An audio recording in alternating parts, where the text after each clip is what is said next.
সেনাবাহিনীর এই সিদ্ধান্ত খুবই খুবই সময় উপযোগী, একটা অ্যাকশনে যাচ্ছে, আর এই অ্যাকশনটা জরুরি।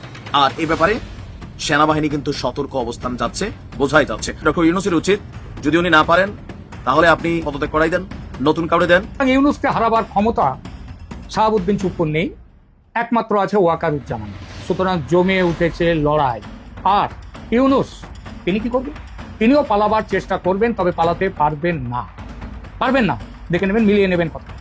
সেনাবাহিনীর অভ্যন্তরে বিশেষ করে ঢাকা সেনানিবাসকে কেন্দ্র করে বিশেষ কিছু কি ঘটছে? একটি বিদেশি গণমাধ্যমের প্রকাশিত রিপোর্ট আমাদের আতঙ্কিত করে তোলার জন্য যথেষ্ট। বাংলাদেশের উপর একের পর এক নিষেধাজ্ঞায় ভারত, সর্বশেষ বাংলাদেশি পণ্য ভারতের স্থলবন্দর দিয়ে আমদানি নিষিদ্ধ করলো ভারত। কি ঘটতে যাচ্ছে? ভারত বাংলাদেশের সাথে কি ঘটাতে যাচ্ছে? ভারত যে ধীরে ধীরে কঠোর হবে, বাংলাদেশকে বিভিন্ন দিক থেকে ঘিরে ধরবে, অপ্রিয় হলো এই সত্য। প্রিয় দর্শক, অনেক আগে থেকে আমি বলে আসছি। ভারতের পশ্চিমবঙ্গের বিজেপি নেতা দিলীপ ঘোষ তিনি মন্তব্য করেছেন গত রোববারই যে ভারতের সঙ্গে টক্কর দিলে বাংলাদেশ বাঁচতে পারবে না। আসসালামু আলাইকুম এভরিওয়ান, কি অবস্থা সবার? আশা করছি সবাই ভালো এবং সুস্থ আছেন। প্রতিদিনের মতো আমি ফারুকি ইউটিউব চ্যানেলের পক্ষ থেকে সোয়াইব আপনাদের সাথে আছি। আপনারা ইতিমধ্যে ভিডিওর কিছু টাইটেল এবং থাম্বনেল এবং কিছু অংশবিশেষ দেখে জানতে পেরে গিয়েছেন ভিডিওটা কতটুকু গুরুত্বপূর্ণ হতে যাচ্ছে। আপনারা সম্পূর্ণ পুরো ভিডিওটি দেখলে বুঝতে পারবেন ভিডিওটা আরও কতটা তথ্যবহুল এবং গুরুত্বপূর্ণ। সো আশা করবো এক মুহূর্ত না টেলে সম্পূর্ণ পুরো ভিডিওটি আপনারা দেখবেন। সম্পূর্ণ ভিডিওটি শুরু করার আগে আপনাদের কাছে একটা অনুরোধ জানিয়ে রাখতে চাই, যারা আমাদের এই ইউটিউব চ্যানেলে এখনও নতুন তারা অবশ্যই সাবস্ক্রাইব করে একটা লাইক দিয়ে পাশে থাকবেন। সো চলুন শুরু করি, লেটস বিগিন। করি যে সেনাবাহিনীর এই সিদ্ধান্ত খুবই খুবই সময় উপযোগী।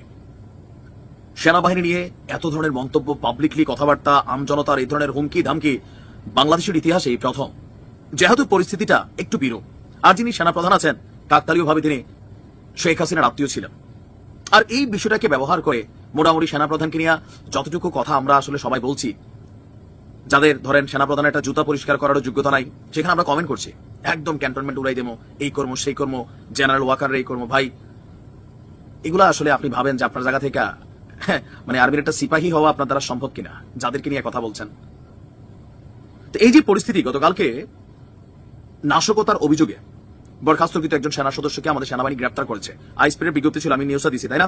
এরপরে সেনাবাহিনী একটা বিবৃতি দিয়েছে, একটা অ্যাকশনে যাচ্ছে, আর এই অ্যাকশনটা জরুরি। কারণ ক্যান্টনমেন্টকে ঘিরে নানান পরিকল্পনা, নাশকতা ঘটতে পারে। কারণ এই মুহূর্তে আমরা দেখছি যে একটা গোষ্ঠী সুযোগে অনেক কিছু করতেছে, আর এই ব্যাপারে সেনাবাহিনী কিন্তু সতর্ক অবস্থান যাচ্ছে, বোঝাই যাচ্ছে। ঢাকা সেনানিবাস বা ক্যান্টনমেন্ট ঘিরে সব ধরনের সভা, সমাবেশ, মিছিল, শোভাযাত্রা, বিক্ষোভ প্রদর্শন অনির্দিষ্টকালের জন্য নিষিদ্ধ ঘোষণা করা হয়েছে। আবার বলছি, সভা, সমাবেশ, মিছিল, শোভাযাত্রা, বিক্ষোভ এগুলা অনির্দিষ্টকালের জন্য নিষিদ্ধ। আর আজকে থেকে এই নিষেধাজ্ঞা কার্যকর করা হবে বলে জানিয়েছে আইএসপিআর। আপনার আইএসপির বিজ্ঞপ্তিতে বলা হয়েছে, রোববার রাতে পরবর্তী নির্দেশ না দেওয়া পর্যন্ত কচুক্ষেত সড়ক, বিজয় সরণি হতে প্রধান উপদেষ্টার কার্যালয় হয়ে বীরশ্রেষ্ঠ শহীদ জাহাঙ্গীর গেট সংলগ্ন এলাকা, বিএফ শাহিন কলেজ হতে মহাখালী ফ্লাইওভার সংলগ্ন এলাকা, সৈনিক ক্লাব মোড়, ভাসানটেক, মাটিকাটা, ইসিবি চত্বর এবং তৎসংলগ্ন এলাকায় সকল প্রকার সভা, সমাবেশ, মিছিল, শোভাযাত্রা, বিক্ষোভ প্রদর্শন নিষিদ্ধ করা হলো। তা আমরা একটু প্রশ্ন সেনাবাহিনীর কাছে রাখতে চাই, ধরেন এনসিপি আবার কোনো দাবি নিয়ে রাজপথে নামলে তারা করতে পারবে কিনা? কারণ বাংলাদেশে আমরা দেখছি কারোর জন্য ডান্ডা, কারোর জন্য ঠান্ডা। কারণ যমুনার আশেপাশে তো এগুলো আগেও নিষিদ্ধ ছিল, এখন তারা তো যাই করতে পারতেছে। এগুলো আপনারা একটু মাথায় রেখেন, কারণ আমরা মনে করি সেনাবাহিনী নিরপেক্ষ। সেনাবাহিনী কোনো রাজনৈতিক ফোর্স না, অথবা কোনো রাজনৈতিক ফোর্সের সিদ্ধান্ত মেনে নিতে বাধ্য না। নিলে কি পরিণত হয় 5ই আগস্টের আশেপাশে এগুলো নিশ্চয় অভিজ্ঞতা হয়ে গেছে। যাই হোক, আইএসপিআর বলছে সর্বসাধারণের চলাচল, জনশৃঙ্খলা রক্ষার স্বার্থে এই পদক্ষেপ নেওয়া হয়েছে। আরেকটা বিজ্ঞপ্তি পাঠানো হয়েছে যে নাশকতা ও বিশৃঙ্খল পরিস্থিতি সৃষ্টির অভিযোগে বাংলাদেশ সেনাবাহিনীর বরখাস্তকৃত সৈনিক, আমি গতকালকে যেটা দিয়েছিলাম, নাইমুল ইসলাম এবং তার সহযোগীদের গ্রেপ্তার করেছে আইন শৃঙ্খলা বাহিনীর সদস্যরা। তো সেখানে আজকে কেন এটা রাতারাতি জারি করা হলো? কারণ সেখানে বলা ছিল যে আজকে রবিবার ঢাকা সেনানিবাসের প্রবেশ পথে বিক্ষোভ সমাবেশের নামে বড় ধরনের নাশকতা সৃষ্টির পরিকল্পনা করেছিল এবং বিভিন্ন সোশ্যাল মিডিয়ায় এই সংক্রান্ত বিভিন্ন উস্কানিমূলক প্রচারণাও চালিয়ে আসছিলেন। অনেক বড় বড় যারা ক্যারেক্টার আছেন, অনলাইন কিং, তারাও কিন্তু দেখছি এগুলোর পক্ষে কথা বলছেন। ব্যক্তিগত কারণ থাকতে পারে, অনেকের অনেক ধরনের কারণ থাকতে পারে সেনাপ্রধানের সাথে, কিন্তু সেনাবাহিনীর সাথে যেহেতু তিনি এই মুহূর্তে রানিং একজন সেনাপ্রধান, আর ওনার বক্তব্যে আমরা জানি না আর কি, এখন এক একজন এক এক ভাবে, বাট আমাদের কাছে মনে হয় না যে এখানে নেগেটিভিটি কিছু আছে। তবে এই সিদ্ধান্তটা খুবই সুন্দর হয়েছে, কারণ এত লেলাই গেলে আবার সমস্যা। সেনাবাহিনীর প্রতি মানুষের একটা ভয় আছে, সেই ভয়টার অনেকটাই মানুষ কাটাই ফেলছে। আর আমার মনে হয় যে ডক্টর ইউনূসের উচিত, যদি উনি না পারেন তাহলে আপনি স্বরাষ্ট্র পদত্যাগ মন্ত্রী যিনি আছেন, উপদেষ্টা আছেন, তারা পদত্যাগ করাই দেন, নতুন কাউরে দেন। কিন্তু সেনাবাহিনীকে আপনি আনলিমিটেড টাইমের জন্য, যে 9 মাস টানা মার্কেটে আছে, বাহিরে আছে, সেনাবাহিনী পাবলিকলি মিশতে মিশতে পাবলিকের সামনে ওজন নষ্ট হয়ে যাবে, এটাই বাস্তবতা। সেনাবাহিনীর রিজার্ভ ফোর্স হিসেবে কাজ করে, তারা ক্যান্টনমেন্টের ভিতরে থাকবে, তাদের জায়গাতে তাদেরকে পাঠানো উচিত। পুলিশের মাধ্যমে আইন শৃঙ্খলা বাহিনীর উন্নতি করে আপনি রাষ্ট্রকে পরিচালনা করতে হবে, কারণ আপনি তো থাকেন প্রোটেকশনের মধ্যে, আমজনতা এই জিনিসগুলো করতে হবে।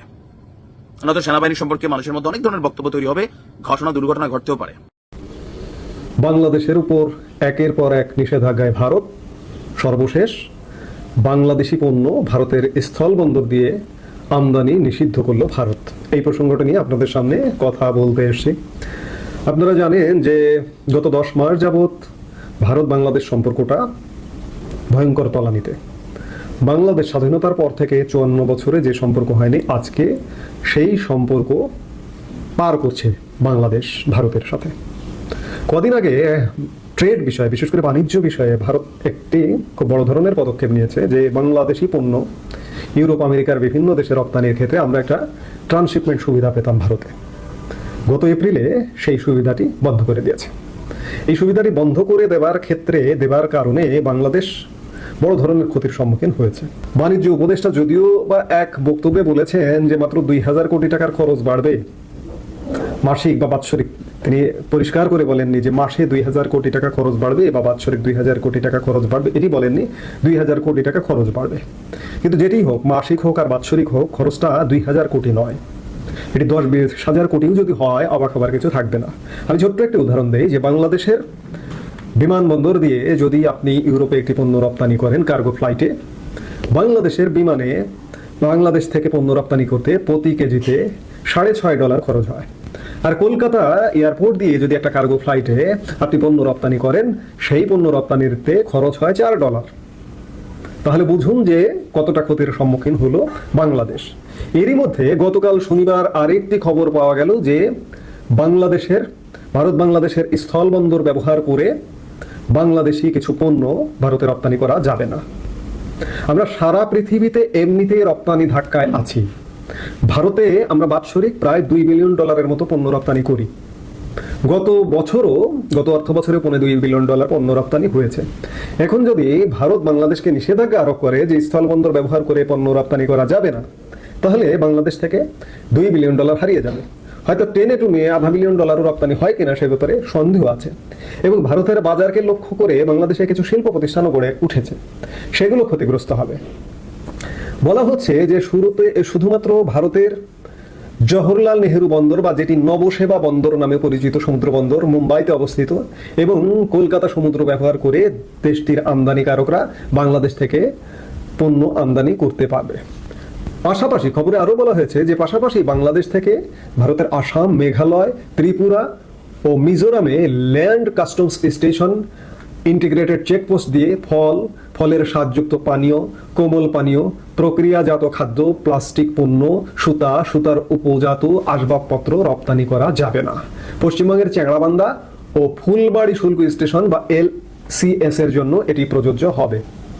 বাংলাদেশের জন্য এটি খুব বড় ধরনের একটা ধাক্কা নিঃসন্দেহে, কারণ বাংলাদেশের জন্য ভারতের 7 সিস্টার্সে 7 রাজ্যে বাংলাদেশি পণ্যের বিস্তারের একটা বিরাট সুযোগ ছিল।